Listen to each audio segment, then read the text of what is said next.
چیرۆکی کوڕەکەی ئاواتی شێخ جەنگی چییە کە هێنجە ناوی دەهێنا؟ من ئاواتی شێخ من دایکی بەیارم کەوتم دایکی بەیارم مەجموعەیەکی دژە تیرۆر دەوریان. دوای 13 ساڵ دەرنەکەوتن و بێدەنگی سەرنجام بە بۆنەی شەڕەکەی لالەزارەوە ئاواتی خوشکی لاهور شێخ جەنگی لە چاوپێکەوتنێکی میدیاییدا دەرکەوت. بە گێڕانەوەی چیرۆکی شەڕەکە نیگەرانی و خەمی قوڵی خۆی لە کارەساتەکە جەربڕی.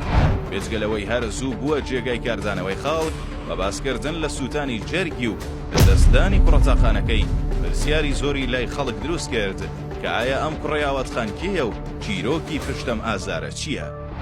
کۆی چیرۆکی کوڕەکەی ئاوات شێخ جەنگی بەم شێوەیە.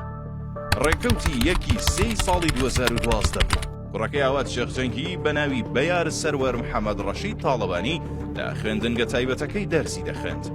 مامۆستایەکی ئەمریکیشی هەبوو بە ناوی جێرمایە سمۆڵ. مامۆستاکەی مەسیحی بوو بە یاریش موسڵمان.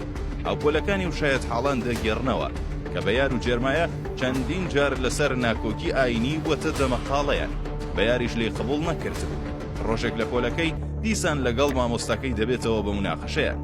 بەیار هەر لە ناو پۆلەکە تەقە لە جێرمایی مامۆستای دەکات و دەیکوژێت. دواتریش لە ترس و شۆک بووندا گولەیەکیش بەخۆیەوە دەنێت و لە نەخۆشخانە گیان لەدەست دەدات.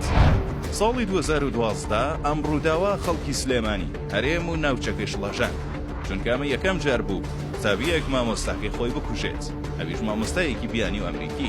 بەڵام ئەو کات چونکە بنەماڵەکەی دەسەڵاتداری سلێمانی بوون کەس نەیدەتوانی بە ئاسانی بە دوواداچوون بۆ ڕاستی ڕووداوەکە بکات. هەر ئەیان بدەوە دایکی بەیارە دایکی هەمویان زۆر کوڕەکەی منیان خۆشەویست چونکە بە بۆنەی خاڵەکانیەوەیش مناڵ بوو زۆر خۆشیانەوی.